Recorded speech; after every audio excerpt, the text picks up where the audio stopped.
Hi, thank you so much for joining me. Oh, thank you for having me. I'm so excited.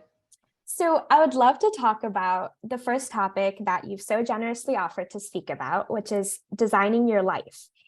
What has designing your life been like and meant to you? Yeah, I have always had really bold aspirations and big dreams. And I think in terms of designing my life, I really thought about the outcome that I wanted to achieve. And it was really, for me, it was less about flying to space myself in the beginning, and it was more about having an impact in this industry, frankly, and having the ability to be a part of opening up access to space for the next generation.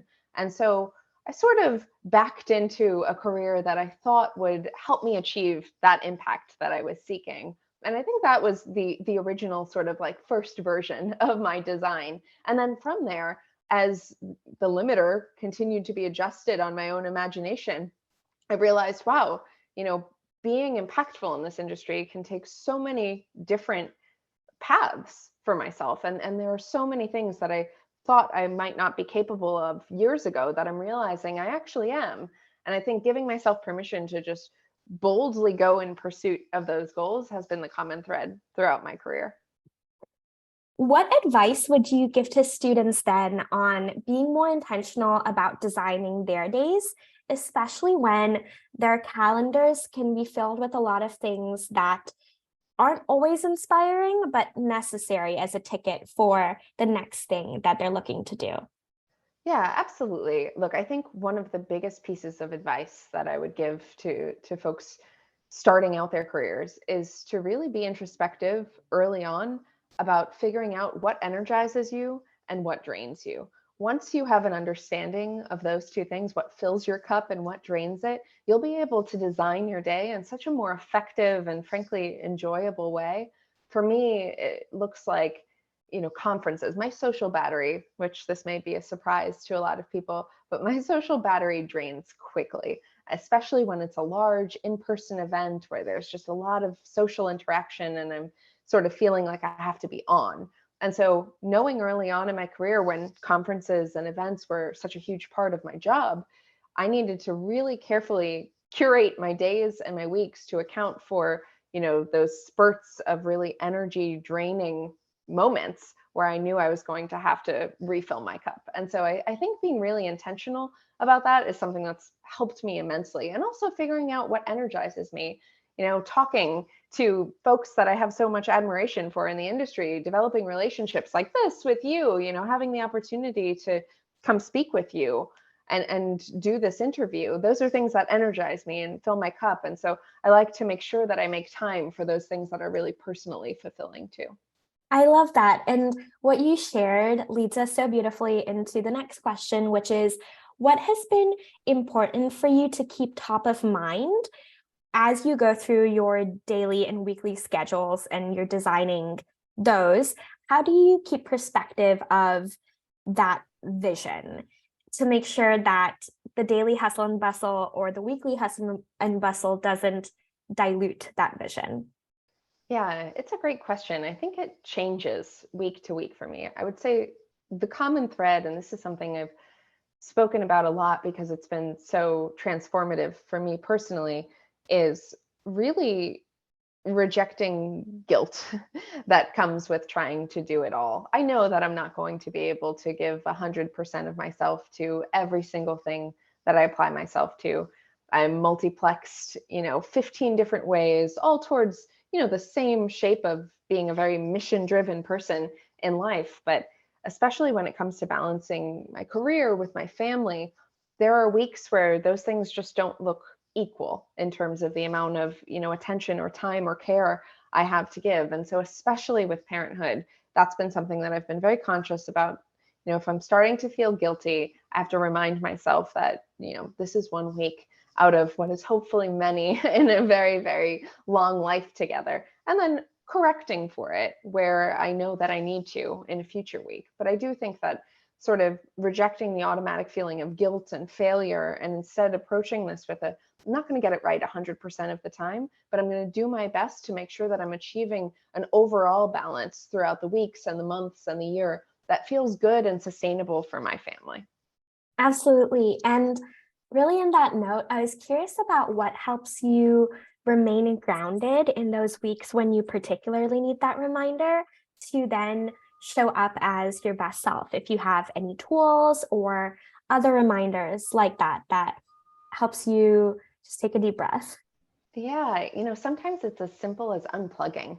And I mean that in the, digital sense especially, but there are things that, are constantly in the backdrop. I have a very difficult time detaching from sort of, you know, what's happening societally and not having that affect my personal life, my energy levels, my mood, my stress, my anxiety, my fears, all of these things. And so I think sometimes there also is this competing pressure when you have a platform to sort of, speak on everything and to sort of give yourself to each of these situations that can be so emotionally draining and difficult. And I've learned that that's a line that I refuse to cross anymore. Where there are things going on that are personally and deeply, upsetting to me, I often have to sort of prioritize myself, my family, and really making sure that I'm centered before I give that peace of mind to, hundreds of thousands of other people. I think there have been so many instances where I found myself caught up and just, the phrase doom scrolling. And I've learned that there are just certain weeks where I just can't, I can't allow myself to get caught up in that. And I have to center, being present and available for my 5-year-old and focusing on sort of the things that keep our family running in that week. So, that's a very specific example. But I think that the other things that generally keep me grounded are trying to achieve some sort of balance. And I'll give now a more fun example, because that was very sort of like, that's the sort of, most negative version of achieving that balance. But the most positive version, I think, in my life of achieving that balance is I started this thing called a celebration jar in my family for me and my daughter. And I realized that the last year, or frankly two, have sort of passed me in a blur. I've just been on this sort of achievement ladder mentally in my own mind. And I've had these incredible things that I'm so grateful for, these milestones like releasing my first children's book and things like that I just sort of fast forwarded. As soon as they happened, I was already on to the like, okay, and now I need to do X, Y, Z, and now I need to focus on this and this and the next thing. And I really want to, one, set a better example for living in the moment for these things. And two, for myself, I want to celebrate them. So my daughter and I have these little celebration jars where we wrapped a bunch of little rewards. And every time we hit a milestone, we get to select one from our jar. And it's been really, really fun and also motivating. So that's something that I'm doing to sort of encourage that presence and living in the moment. I'm really grateful for that tip because it's one of those things that you can come across on social media, maybe coming across a video of you showing what it looks like in practice. But then Right. it's really important for the folks tuning in and listening to really implement it in their own lives. And so I hope the people listening now can just take a second to maybe make a mental note to realize that no matter where they are in their journey, whether it's in school or university, their first job, wherever they are, to start that celebration jar and to not let those accomplishments fly by. And yeah, I'm super grateful for that reminder. Thank you. So on the topic of protecting your energy and navigating some of those negative experiences, as you mentioned, with hope and inspiration, I was curious about how you essentially build these practices into your days and weeks to protect your energy when it comes to both creating on social media, but also tuning out the noise and finding that balance and rhythm. Because personally, I'll find myself having those urges to speak out on everything, but that can be such an overwhelming feeling that the next urge is to shut down. But ultimately, if I'm here to talk and serve on student wellness, it's not helping students if I get overwhelmed and are not creating, and it doesn't help me either. And so you've really mastered the art of being purposeful, but also tuning into that rhythm. And so I would love to hear more about how you protect your energy and the practices to keep going in that sense, and to know when to take a step forward, but also when to take a step back. Yeah, well, first of all, thank you for the kind words. It's funny. I often think that out of all of the people in our industry who do this sort of content creation in the space, that I am the least capable and effective at all of it. And, I think in some ways that has been the secret to my sustainability with it. So I don't feel that sense of pressure. I don't consider myself a full-time content creator. I'm very fortunate that, that's not a primary source of income for me. So there's not so much pressure attached to it. I can often, it's like Adele, who kind of like comes out and releases an album once every 7 years and then just like fades away. That's sort of how I produce some of my social media rhythms, where if I'm feeling it and I'm really enjoying it, and once again, back to what we spoke about before, if it's energizing to me and I'm in that rhythm, then I'm just sort of manically creating, and it's fun, and I'm documenting, and I'm sharing things that I feel are purposeful and enjoyable and are uplifting to me. And when it's not, and when it feels taxing or burdensome or overwhelming, I just don't do it. And I think what really is helpful to me is reminding myself that that's not my identity as a content creator, because I think otherwise you sort of are riding this tidal wave of engagement or consistency or volume of creation, and all of those things are very stressful. And I think the social media landscape is something I worry about also as a mom, to a child who's sort of growing up in this world of engagement and presence. And I think about that a lot. As my daughter is featured so heavily on my social media because it is a snapshot and a vignette so often of my life and whatever happens to be going on in our family. And I'm very, open about all of those things, but I do take into account where I feel like the sentiment is turning into something that's toxic. So, I joke a lot about my daughter's name, Delta V. It's a very nerdy reference to spacecraft flight dynamics, change in velocity.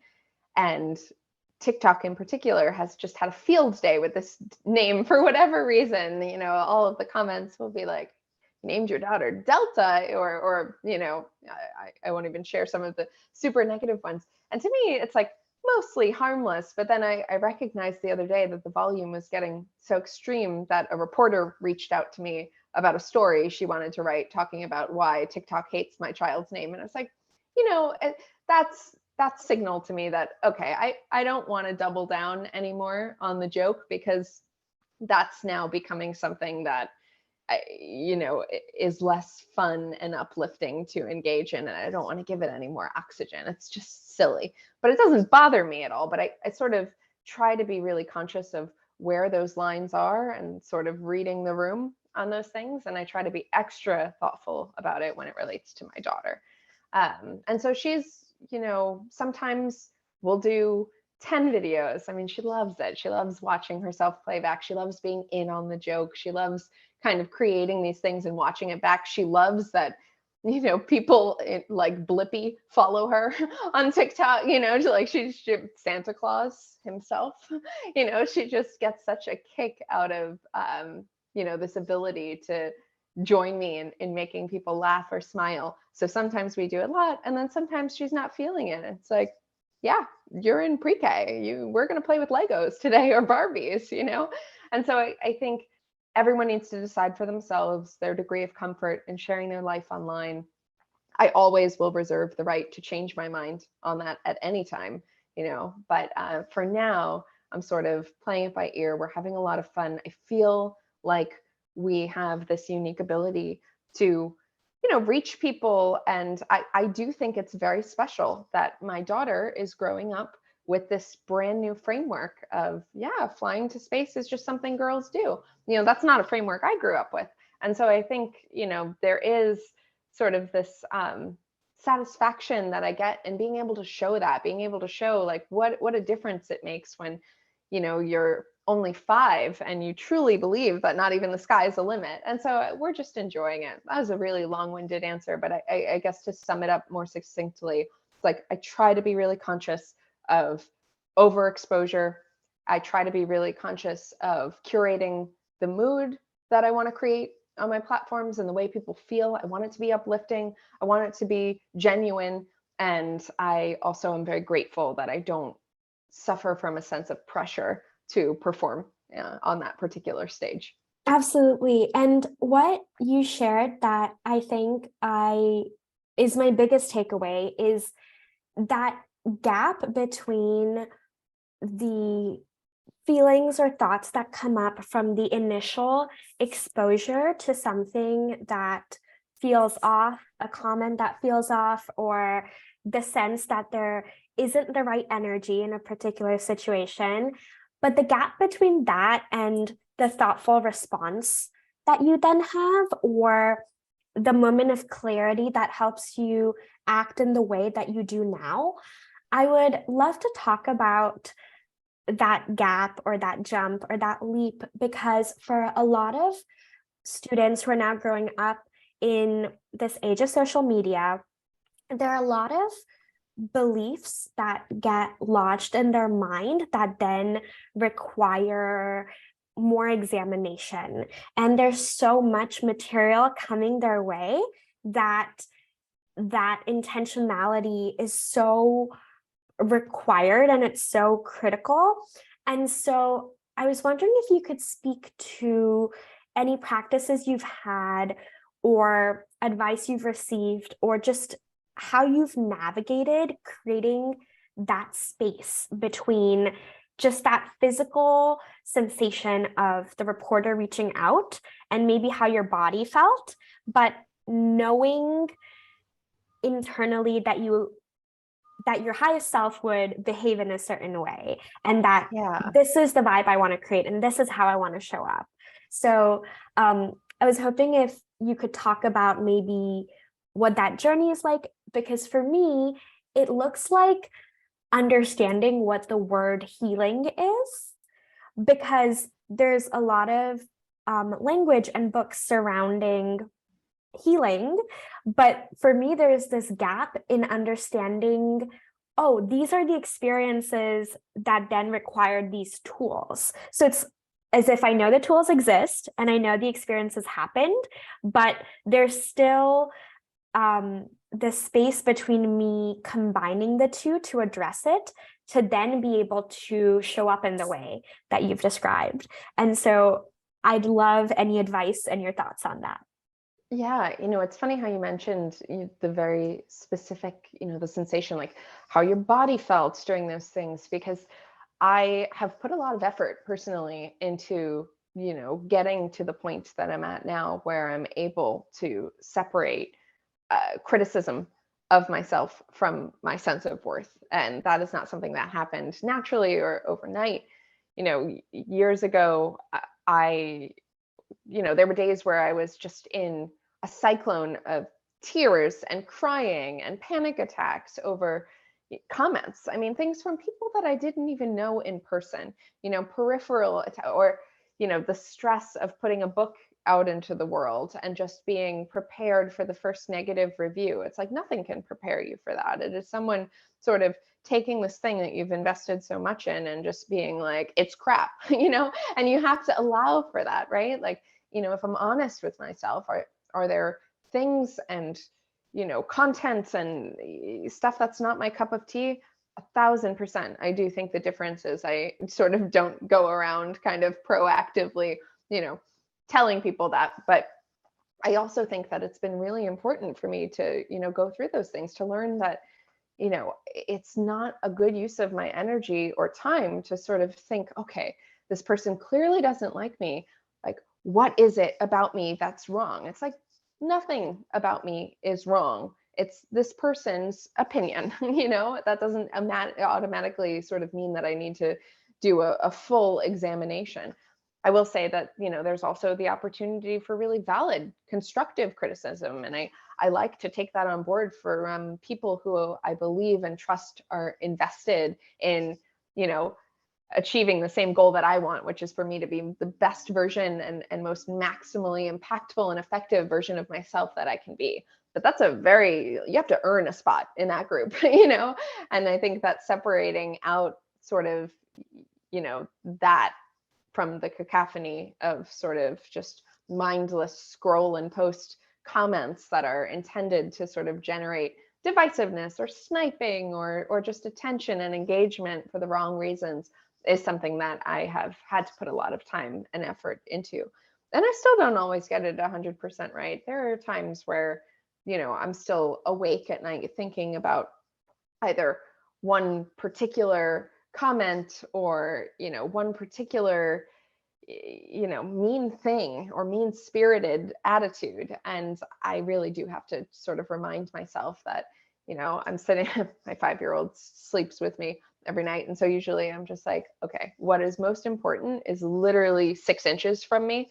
And that's all that matters right now. And I'm going to focus on that. It's like, I could have no internet presence whatsoever tomorrow, and I would have such a fulfilling, blessed existence. And that is what I want to focus on. And I think that has been a good sort of litmus test for me on unpacking whether there's criticism or pushback that warrants further examination or not. And, if I'm sitting with something and a topic and I'm thinking, gosh, there's more that I should be doing about X, or I could have approached this differently, then that does warrant examination and it warrants sort of course correction. But I think you really need to have a good internal filter for that volume, especially if you're going to put yourself out there so frequently. I love that, especially because of the fact that I can now use the filter of, was this constructive? Was it well-meaning? And Right. is it nudging me in the right direction? And I think having that internal compass is going to be so helpful for me as I go on my own journey, but also for anyone in the audience who is looking to create and is looking to share their voice in any particular way that might essentially open themselves up for lots of opinions. This is really Yeah. valuable. So I'm really grateful for that advice. And It's so true. One like asterisk that I would add to that is, you know, just keeping in mind that sometimes things can be well-meaning and they still aren't, necessary to take on board. And mhm. so many examples of sort of, you shouldn't put your child on the internet, things like that, where it's like, I am someone who will always try to assume best intent. That was what I would like, in turn from other people. That's what I will do. So if I'm giving the most charitable interpretation to so many comments of that particular shape and flavor, it's like, I understand they are coming from a place of, protection. They're coming from a place of, genuinely thinking that, the best option for my family is something other than what I'm doing. But Mhm. I also need to sort of leave those behind, even when they're well intentioned, and trust that my instincts, my sort of, approach as a parent for my family and for our very unique situation is one that I will continue to sort of reserve the right to, change my mind on over time. But I'm not going to let sort of someone's well intentioned, but ultimately lacking context opinion sort of change my days. Absolutely. And that is a very important asterisk. I'm really thankful for that. So, our last topic is thinking expansively. And something you mentioned right at the start was that you had these really big dreams and visions and goals and aspirations. And sometimes for students, the magnitude of that can feel a little bit paralyzing, where Yeah. the next right step is not always apparent. And you describe this so incredibly in your book, but I would love to touch on how you were able to essentially think expansively when you felt like an outsider, where both of those things were true and you still were able to hold your vision to know that those things were possible for you. So, yeah, I'd be so excited to learn more about that. Yeah,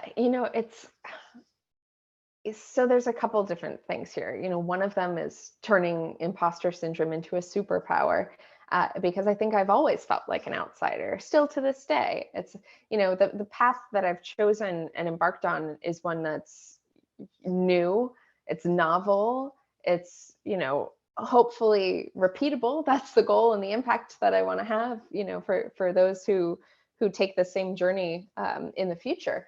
But I think I've always felt like an outsider in this industry, and that's something that I think I've been able to really benefit from, because I entered with this contradiction of humility and confidence. It's humility that I'm never going to be the smartest person in the room, or the subject matter expert in any of these spaces that I'm endeavoring to have an impact on, but the confidence that I have the aptitude, to be able to be a contributor, and I have the genuine passion, and I certainly have the work ethic and the grit to put in the time to sort of, examine my knowledge gaps and seek to fill them, and to at least be helpful in the process. And so I do think that contradiction of humility and confidence is really powerful when you're approaching big, bold dreams, because they are audacious. It's two sides of the same coin. On the one hand, it's like, sure, fewer than 100 women have ever flown to space in the entire history of, humanity as a spacefaring species. So it's like, why me? But on the other hand, it's also, why not me? Why not any of us? And I think that is sort of the most liberating for me mindset. It's not coming from a place of entitlement, certainly. It's not coming from a place of status. It's coming from a place of like earnest humility for wanting to create a future that's different than the barriers of the present. And I think approaching with that intentionality is something that has carried me the furthest. Like I mentioned in the beginning, the goal was never by itself like, I want to achieve this thing personally, I want to fly to space. I didn't even know that was an option for me, frankly, when I started out. I learned of the existence of the commercial spaceflight industry while I was working coat check at the Explorers Club, and helping hang the coats of some of the people that I found to be like most incredibly inspiring in the world. And learning that this was sort of a new and emerging frontier of an industry in a commercial sector just really blew my mind. And so I entered that industry with just like, eyes like saucer plates, like, how can I be helpful? Just really hoping that people would take a bet on me, and that I would be able to make that bet well placed by working really hard and sort of like engineering a reputation that was worthy of more people making bets on me just to be involved. And then as I progressed, I think the lessons I learned along the way was not assigning my own ceiling. That's not for you to, decide your own limiter or the own ceiling on your potential. I think I really sort of saw these opportunities, and I thought to myself, like, I believe that I'm capable of all of this, and I think so many things like human spaceflight being one of them are really about sort of, they've always been about access and not about aptitude. And so I think that's something that I just so strongly have conviction in, that it made it really easy to go for those bold, pursuits myself.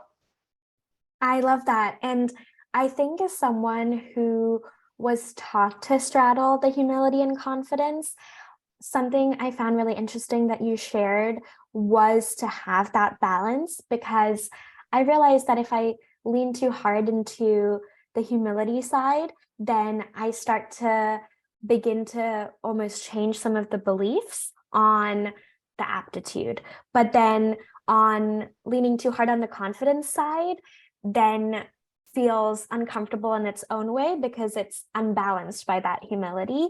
And so I'll definitely keep that in mind. And everything that you shared has been so valuable to me navigating this new world of work and making sure that I can show up in these rooms with the right beliefs and the right mindset. So, what you just shared, I'll definitely be re listening to it, writing it out. And again, I'm so grateful for your time. I'd love to hop into our rapid fire round. And I was wondering if you were ready for it, if it's good to go. Yeah, absolutely. Happy Okay. to. So, my first question is, what does wellness mean to you? Wellness, I think about really holistically in terms of every lens of my life and every part of it. So it means balance, although those things don't have to be weighted exactly equally. It's balance over time and overall. It's investment, in the things that I care about. It's showing up and pouring my energy into the things that fulfill me. It's embracing the fact that I do have multitudes and that I don't want to be in one box, and it's about instilling and modeling some of those same values as a parent for my daughter. I love that. What does effective leadership mean to you?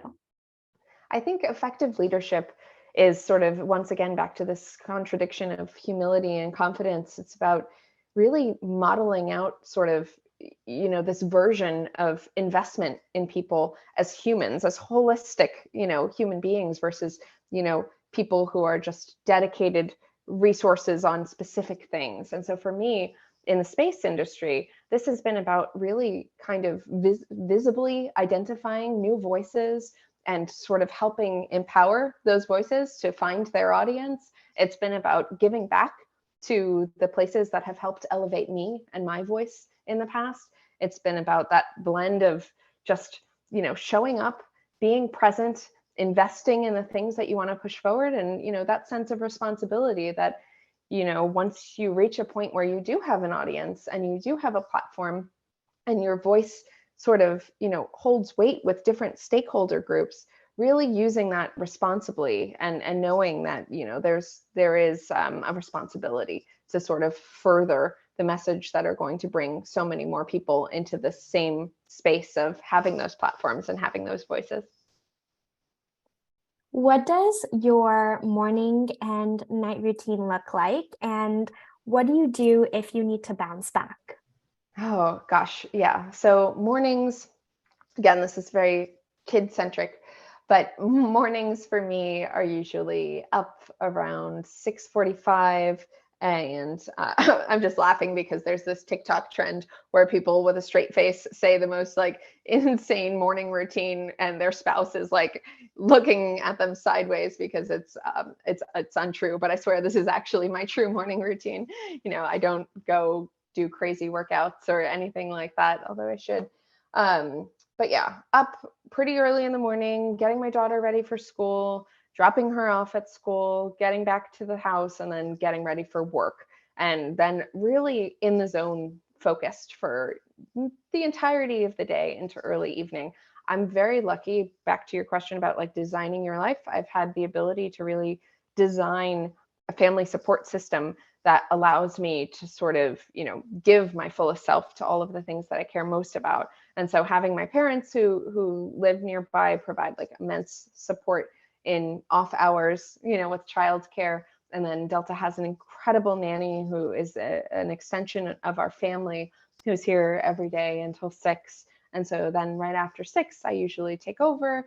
Delta has already had dinner, and either myself or my husband will spend, an hour or two kind of playing, unwinding, and then we're starting the routine to get ready for bed. And she sleeps with me in our bed. And so that is kind of the nighttime routine as well. And I love that. I wouldn't change a thing about it because that fills my cup after very long work days. The ability to sort of unwind and decompress with my family, and especially with my daughter, is something really important to me. So, and then your other question, when it comes to like, recharging. So after a trip, I really take the weekends to do that. I like to pre-plan nearly every, I'm very detail oriented, especially when it comes to my schedule. And that's just a survival mechanism, when I'm applying myself to so many different things. And so I know well in advance, when I'm going to be drained. And I really try to design around that. And I always know that I can pre-plan a Saturday. Like that to me is the Saturday morning just hits different. There's like no day like it in the week because you still have the rest of the weekend to look forward to after you're coming off of a long work week. And that's my sort of like personal admin maintenance block of time. Or it is my do nothing, lie in bed, watch reality TV time, take a walk, listen to an audiobook time, whatever it is. That's where I do whatever I need to do. If it's catching up or if it's recharging, that's my window. I love that. And I'm so grateful for everything you've shared. This is an episode I'm going to go back and listen to many times. I was wondering if there's anything else you'd like to share, anything you'd like to elaborate on, or yeah, anything else. Yeah, I think one, thank you and just gratitude for having me on and for this conversation. I think the things that are most inspiring to me at this point are watching, what folks like yourself and so many others are doing to sort of, pave these paths and surface these conversations in the space industry. And I really just love having such a network. It's like one of the biggest blessings that I have is so many women in my life who are doing incredible things and just modeling excellence in so many different ways and examples. And I think, and modeling generosity as well with their time, with their energy, with their investment. And that motivates me. And I like to surround myself with those people because I feel like it brings out the best in me. It's a reminder to me, like when I watch you do these things and see how much of yourself you give, to either, students who aren't, US citizens, or to students who can really benefit from having just like great mental models and frameworks for wellness. I'm like, man, like that's so powerful and so helpful. And it's such a gift that you're giving. And, it inspires me to try to think of what are the things that I can give back? How can I, help, yeah. So I'm rambling, but I just wanted to say thank you and share that I'm equally inspired and that I really appreciate dialogue like this. Absolutely. Well, have the best day. Thank you so much for your time. And I'm so excited to upload this episode. Thank you.